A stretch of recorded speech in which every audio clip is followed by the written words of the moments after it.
ओम शांति। दुआओं के सेशन में आप सभी आत्माओं का स्वागत है।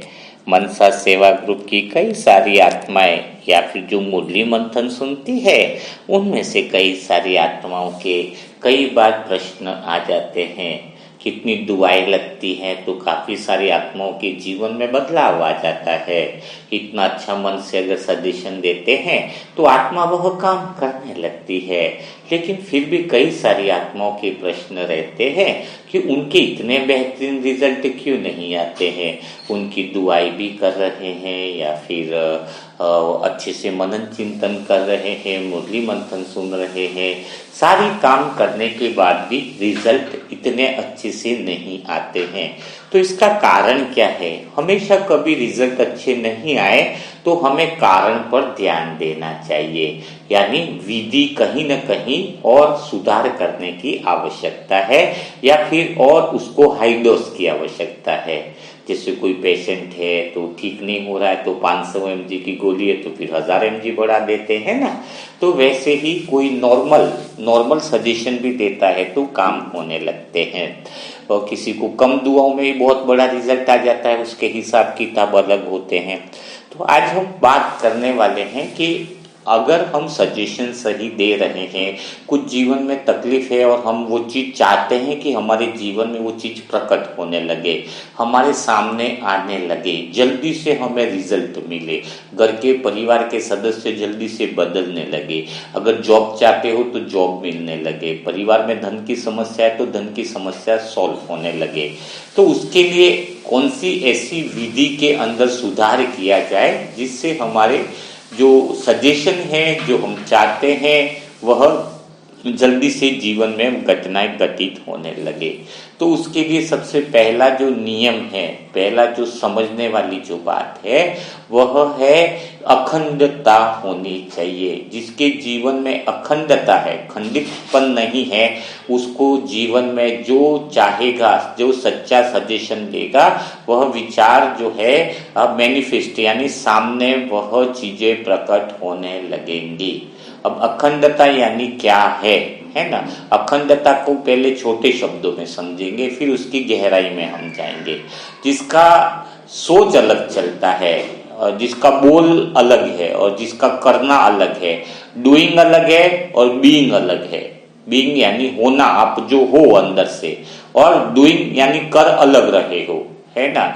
तो फिर क्या होगा, तो उसके कभी रिजल्ट नहीं मिलते हैं। जैसे कोई नवरात्रि का पूजन भी करता है, कितनी सारे नवरात्रि के 9 दिन व्रत रखता है, तो वो खाली डूइंग यानी करता है, बीइंग यानी होता नहीं है। वो अंदर जैसा है उसके अनुसार वो अंदर जो होना चाहिए वैसा नहीं है। बाहर से सारे उपवास कर रहा है, पूरी तल रहा है, उपवास की वो चीजें बना रहा है, दिया जला रहा है, लेकिन जरूरत किधर की है? अंदर के अंदर शक्तियां हैं, अंधकार जो अंदर है, अंदर की तरफ कुछ भी काम नहीं हो रहा, सिर्फ डूइंग डूइंग डूइंग हो रहा है। बाहर की तरफ सारे कर्म कर रहा है, कर्म कांड कर रहा है, लेकिन अंदर से कुछ भी नहीं हो रहा है। अंदर से कोई विचार में बदलाव नहीं है, अंदर से कोई शक्ति का आह्वान नहीं है। तो फिर क्या होगा? तो फिर कोई रिजल्ट नहीं मिलते हैं, है ना। तो जैसे अगर आपका सोचना, बोलना और करना समान नहीं है, जैसे किसी ने बताया कि आप कल आने वाले हो ना, तो आप बोल रहे हो हाँ मैं कल तो 100% आऊंगा, अंदर से पता है कि आप वहां नहीं जाने वाले हो। तो ये क्या हुआ? बीइंग एंड डूइंग दोनों चेंज हो गया। आप अंदर से कुछ और हो, बाहर जो कर रहे हो वह कुछ अलग दिखा रहे हो, है ना। ऐसे लोगों के सजेशन जो है वो आत्मा को जो देते भी हैं तो वह काम नहीं करते हैं। ऐसे लोग बिजनेस भी करते हैं। अगर कोई पूछे हमसे कि बिजनेस में सक्सेस होने का रास्ता क्या है, तो हम तो एक ही रास्ता बताएंगे कि मूर्ख खुद बन जाओ तो चले, पर दूसरों को मूर्ख बनाना बंद करो, है ना। अगर दूसरों को मूर्ख बनाना बंद करने का अर्थ है कि जब हम ये सोचें, मूर्ख बनाने वाली भावना है तो वो सिर्फ स्वयं का फायदा देखेगा कि स्वयं का फायदा कैसे हो जाए, स्वयं का परिवर्तन कैसे हो जाए, स्वयं के अंदर वो जिंदगी कैसे बदल जाए। तो ये सारी बातें उसके जीवन में आती है, आया ना। तो तो लेकिन जो सही आत्मा है, जो सही सजेशन वाली प्योर आत्मा है, वह ये सोचेगी कि सामने वाले का फायदा कैसे कराऊं, सामने वाले का ध्यान कैसे करूं, सामने वाले को इस चीज का बेनिफिट कैसे दिलाऊं।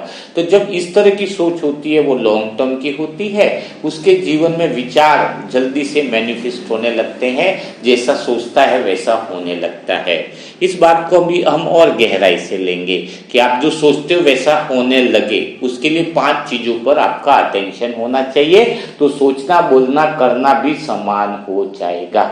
हाँ, यानी आप जो सोच रहे हो शरीर स्वस्थ हो जाए, आप सोच रहे हो धनवान बन रहे हैं, धन बहुत ज्यादा आ रहा है ना, परिवार में खुशहाली आ रही है, शांति आ रही है, तो ये सारे विचार एकदम से मैनिफेस्ट होने लगे, उसके लिए आपको 5 चीजों पर अटेंशन देना होगा, तो इसके तुरंत परिणाम आपको देखने को मिलेंगे।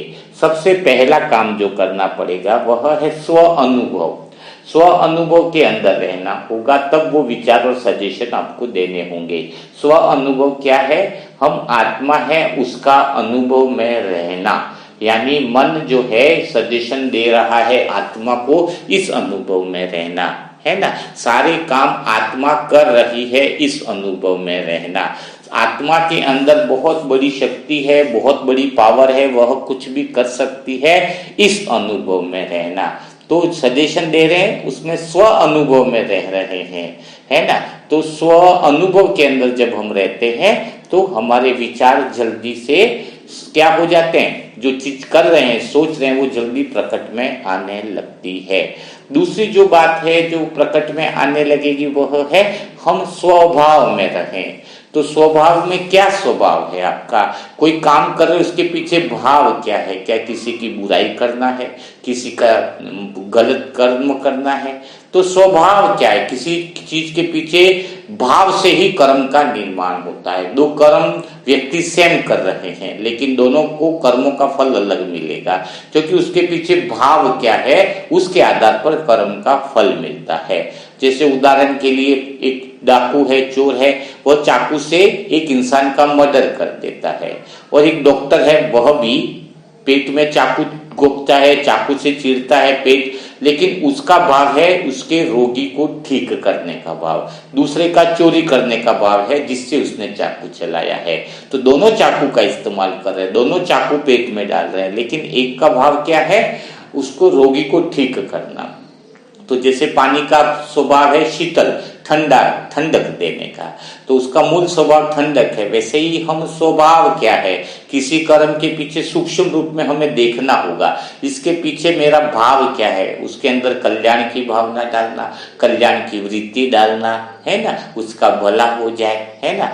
तो यह हमारे अंदर का जो भाव है वो एकदम जितना शुद्ध होगा, शरीर ठीक हो जाए तो इसके पीछे भाव क्या है, स्वास्थ्य के लिए हम कर रहे हैं तो उसके पीछे हमारा भाव क्या है। अगर शुद्धता वाला भाव है तो जल्दी से होता है कि शरीर ठीक हो जाए तो मैं भगवान की सेवा में सच्चे दिल से काम करूंगी। फिर पता चलेगा अंदर से छिपा हुआ, एक बार शरीर तो ठीक हो जाए, कौन इतनी भगवान की सेवा करेगा, तो वो ठीक नहीं हो पाएगा।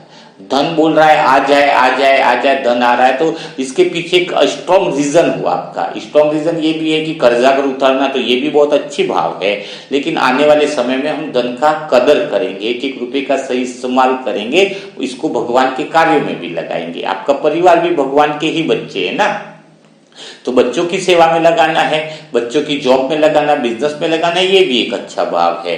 लेकिन आपका किसी भी चीज के पीछे, कोई कर्म के पीछे, कोई विचार के पीछे, संकल्प के पीछे अगर आपका भाव अच्छा है तो फिर आपका जीवन में जो कुछ सोचोगे वो जल्दी प्रकट होने लगेगा। तो आपको याद आ रहा है ना, सारी बातें नहीं याद रहे तो लिख लेना। पहला तो बताया मैंने स्व अनुभव, आत्मा के अनुभव, दूसरा बताया स्वभाव यानी उस भाव में रहना, और तीसरी जो बात है इंपॉर्टेंट है वो समझने की, वो है स्व संवाद, यानी तुम्हारा स्वयं के प्रति संवाद कैसा है, स्वयं के प्रति बातचीत कैसी है। हम लोगों से भी बातचीत करते हैं तो अधिक से अधिक समय हम खुद से भी बात करते हैं।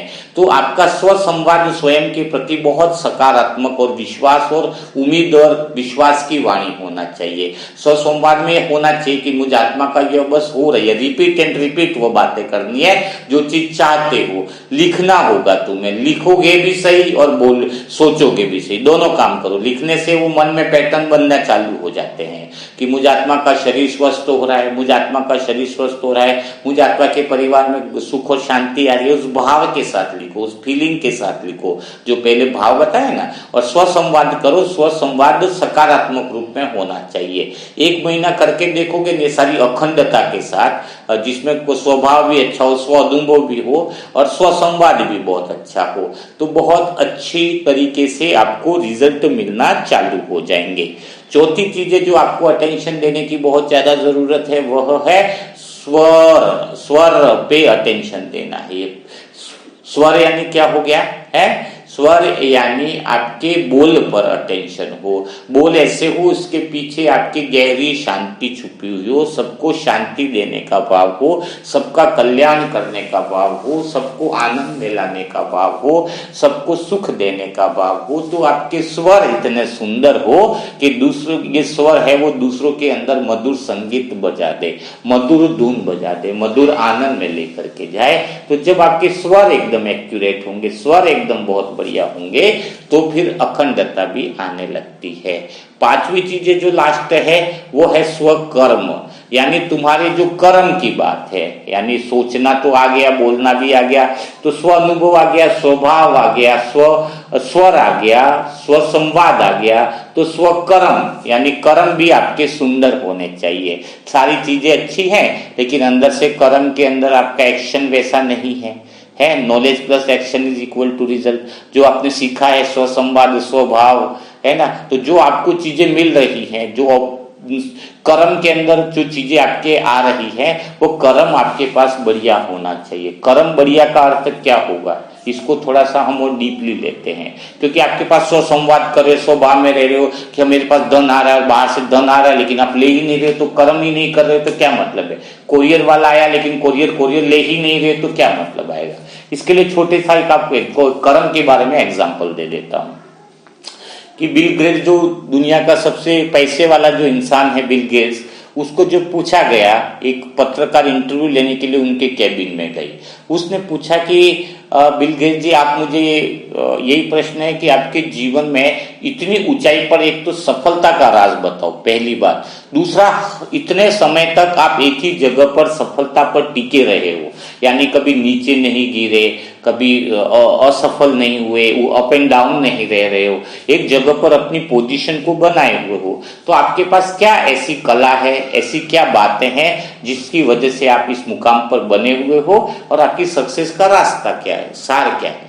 तो बिल गेट्स ने अंदर से एक चेक निकाला, साइन किया और उसको दे दिया और बोला कि इसमें आप जो चाहो वो अपनी रकम भर सकते हो और आप जाओ यहां से, ऐसा बोला। तो पत्रकार को थोड़ा अजीब लगा, उसने बोला मुझे चेक नहीं चाहिए, मुझे पैसा नहीं चाहिए, आप वापस दे दिया। उनको बोला कि मुझे जवाब चाहिए, उस रहस्य को मुझे जानना है कि आपकी सफलता का राज क्या है, आपके पास क्या है सक्सेस का राज, है ना, टिके रहे हो। तो दोबारा फिर बिल गेट्स ने वो चेक जो पॉकेट में डाला था वापस निकाला, वापस टेबल पर रखा और वापस उसकी तरफ खिसकाया, और उसकी तरफ खिसकाया तो अब की बार पत्रकार को थोड़ा गुस्सा आ गया। बोले मुझे पैसा नहीं चाहिए, पैसे की लालच भी नहीं है मुझे तो पूछ रही हूं मैं कि जो वो आप सफलता पे टिके हो उसका राज क्या है, और वो चेक वापस उसको दे दिया। तो बिल गेट्स ने गुस्सा है, तो बिल गेट्स ने बोला, बिल गेट्स मुस्कुराने लगे, बोले मैंने वही तो आंसर देने की आपको कोशिश करी है। तो पत्रकार ने बोला कौन सा आंसर, कि जीवन में हमेशा सफलता का एक ही राज रहा है मेरा कि जो भी मेरे सामने अपॉर्चुनिटी आई वह मैंने स्वीकार कर ली, उसको मैंने हाथ से जाने नहीं दिया। लेकिन आपको मैंने अपॉर्चुनिटी दी, आपके पास अपॉर्चुनिटी आई कि आप करोड़ों रुपया इसमें लिखकर करोड़पति, एक सफल महिला बन सकते थे, लेकिन आपका ध्यान पूरा अलग ही बातों पर, अलग ही थीसिस पर था, जबकि आपके पास इतनी बड़ी अपॉर्चुनिटी गॉड ने दी थी कि आप इसमें लिख करके एक सफल महिला, सफल जीवन आप जी सकते थे। ऐसी अपॉर्चुनिटियां बार बार भी नहीं मिलती है और आपने इस अपॉर्चुनिटी को खो दिया है। तो कहने का अर्थ है कि जब आप सोच अच्छे रहे हो, सब कुछ अच्छा कर रहे हो, लेकिन कर्म के अंदर जब आपको पता चले कि कुदरत आपके पास बहुत सारी अपॉर्चुनिटीज दे रहा है, उस अपॉर्चुनिटी को नेग्लेक्ट नहीं करना है, पहचानना है। तरीका अगर आपने जो विचार किए हैं, जो स्वभाव में आ रहे हैं, हर एक बात आ रही है, तो कहीं ना कहीं कुदरत के द्वारा वह अपॉर्चुनिटी आपकी तरफ अट्रैक्ट कर रही है। बहुत सारी दिन में उस तरीके से आपके नेत्र खुले होने चाहिए, आपकी परखने की शक्ति इतनी जबरदस्त होनी चाहिए कि कौन सी ऐसी अपॉर्चुनिटियां आ रही है, मैं इसको देखूं और उस अपॉर्चुनिटी के अवसर को सोचने में जाया नहीं करे। नहीं तो कई लोग सोचने में ही इसको खत्म कर देते हैं। तो आपको परमात्मा जरूर उसकी अपॉर्चुनिटी पास में पहुंचाई हुई है, उस अपॉर्चुनिटी को आपको पहचानना चाहिए और तुरंत उस पर एक्शन लेना चाहिए। मैं अपॉर्चुनिटी को बहुत प्यार से, बहुत अच्छे से मैं देखता हूं कि कौन सी अपॉर्चुनिटी मेरे पास आई है आगे बढ़ने के लिए, लोगों को आगे बढ़ाने के लिए, तो मैं तुरंत उसको एक्सेप्ट कर लेता हूं और उसका मुझे बहुत बड़ा फायदा होता है। नहीं तो कई सारी अपॉर्चुनिटी निकलने पर अफसोस भी होता है। तो यह मैंने आपको कुछ तरीके बताए कि जिसकी वजह से आपके विचार जो मैनिफेस्ट होने चाहिए, जो सफल होने चाहिए, जो सोचो वैसा हो जाए, तो उसके तरीके मैंने आपको शेयर किए हैं।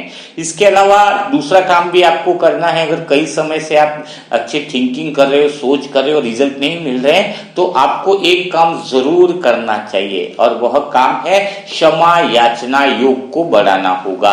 कि क्षमा याचना यानी आपके हिसाब किताब बहुत तगड़े हैं, उस बात को स्वीकार कर ही लेना चाहिए सब। जबकि कई बार कई सारी चीजें कर रहे हैं, बहुत ब्लेसिंग है, दुआएं, शरीर की कोई बीमारी ठीक नहीं हो रही है, बार बार वो शरीर की बीमारी थोड़े टाइम ठीक होती है फिर वापस आ जाती है। तो कोई जाने अनजाने में पिछले जन्मों के कुछ तो कर्म ऐसे हैं, गहरे कर्म हैं, डीप, उस कर्मों का हिसाब किताब कुछ डीपली है, गहरा है। तो उस गहरे हिसाब किताब को मिटाने के लिए फिर ज्यादा ही समय हो रहा है, नहीं हिसाब किताब खत्म हो रहे हैं, धन के नहीं खत्म हो रहे हैं, कुछ परेशानियां लगातार, किसी के घर में देखा ना, एक जन बीमार होता है फिर दूसरे की बीमारी लगती, दूसरा ठीक होता है तो तीसरे की बीमारी, धन का एक पूरा भाग बीमारी में ही खर्च हो जाता है ना। अगर तो फिर अब या फिर किसी को कर्जा है तो नहीं हो रहा है, किसी को कोई बच्चा बहुत अच्छे से मेहनत कर रहा है, पढ़ाई कर रहा है, कुछ भी कर रहा है, लेकिन उसके अवसर नहीं आ पा रहे। तो इसका मतलब बार बार अगर ऐसी घटनाएं घटित हो रही हैं बाबा की याद करने के बावजूद भी, इसका अर्थ हमें स्वाभाविक रूप से स्वीकार कर लेना चाहिए कि हिसाब किताब तगड़े हैं। तो हिसाब किताब तगड़ों को निपटाने के लिए 5 तो जो बातें वो तो करनी ही है, लेकिन 1 महीने तक क्षमा याचना योग कर लेना चाहिए। क्षमा याचना का योग यानी A4 जो आपको बताया गया है ना, A4 अंकल है, B4 आपका जो बाबा के साथ है या फिर बड़ी यूमिस अंकल जी के साथ है, C में ये पूरे रिलेशन है, F मन फ्रेंडों के साथ है ना। तो ये S मन स्ट्रेंजर यानी आप जो कर्मचारी जो काम करे, वो ऐसे जेर तक पूरी विधि है। वो विधि में व्हाट्सएप पर मैसेज कर दूंगा। अगर कोई आत्मा को ज्यादा दिक्कत है, कुछ है, तो वो क्षमा याचना योग चालू कर दे। व्हाट्सएप पर क्षमा याचना योग की कमेंट्री भी मैं डाल दूंगा। तो आप क्षमा याचना नहीं, पूर्वज माँ बाप से भी, फ्रेंड से भी, मिस मदर यानी पूरे रिलेशन है ऐसे जेर तक, जिसको आप क्षमा याचना योग 30 दिन तक करें, तो आपके हिसाब किताब, यानी कहते हैं ना भगवान तो भोलेनाथ है, वो इतना क्रूर तो नहीं हो सकता कि किसी के हिसाब किताब में वो सच्चे दिल से बोल रहा है तो उसकी माफी न मांगे, माफी मांगने पर भी उसको माफ न करें। तो आप उस फीलिंग के साथ माफी मांगो, बहुत अच्छे आपके जीवन में रिजल्ट आएंगे, बहुत अच्छे आपके परिणाम आने लगेंगे। आपके जीवन की बात नहीं है, मैं अपने अनुभवों की बात बता रहा हूँ। मेरे जीवन में भी संघर्ष का टाइम बहुत लंबे समय तक भी रहा, रिजल्ट नहीं आ रहे थे, मैं बहुत अच्छी ब्लेसिंग कर रहा था, स्वयं को अच्छे सजेशन दे रहा था, बहुत सारी चीजें कर रहा था, बहुत टाइम पहले की बात मैं आपको बता रहा हूँ। लेकिन फिर मैंने क्षमा याचना योग 1 महीने तक कर लिया, तो उसके बाद मेरे जीवन में इतने बेहतरीन रिजल्ट आए। कुछ ऐसी परिस्थितियां थी जो निकलने का नाम ही नहीं ले रही थी, कुछ ऐसे हिसाब किताब थे जो हटने का नाम नहीं ले रहे थे। तो फिर क्षमा याचना योग बहुत बढ़िया होता है। व्हाट्सएप पर आप मैसेज कीजिएगा, व्हाट्सएप पर। और अगर कोई टास्क में कंप्लीट नहीं किया है तो उसको फिर टास्क कंप्लीट करना पड़ेगा, तो वो उस ग्रुप में जुड़ जाएगा। ये तो आप पर डिपेंड करता है कि आपको चाहिए या नहीं चाहिए, है ना। आपके जीवन में बदलाव लाना चाहते हो, यानी इससे हमें पता चलता है कि सीरियस कौन है या कौन नहीं है। तो ये आज आपका पूरा जो संदेश था, कहने का जो भाव था, उस पे दिल से अमल कर लीजिएगा। वैसे आज हम जिनकी बात करने वाले हैं वह है रेखा बहन। रेखा बहन के लिए वो जो भी मनसा सेवा ग्रुप से भी जुड़ी है और बाबा का मुरली मंथन और योग वगैरह, उनकी भावनाएं जो हैं परमात्मा के साथ बहुत गहरी हैं, बहुत अच्छी है। उस बहन की परमात्मा पे भरोसा भी काफी अच्छे से करती है, तो भगवान के लिए तैयार रहती हैं, है ना। तो रेखा बहन आपको दिख ही रही होगी उनकी पिक। तो आज हम रेखा बहन और उनके परिवार के लिए ब्लेसिंग करेंगे। जो भी आत्माएं दुआएं दे रही हैं, दिल से स्वभाव और स्व कर्म के हिसाब से दे रही हैं, स्व संदेश, स्व सेल्फ में स्थित होकर के सेल्फ टॉकिंग के साथ जो दुआएं दे रही है, उनकी दुआओं से उनके खुद के हिसाब किताब भी पूरे हो रहे हैं। बहुत गहरी बात है, बहुत जबरदस्त है। जब आपकी कलम दूसरों के लिए भाग्य लिखने के अंदर आपकी कलम चल रही है, तो भगवान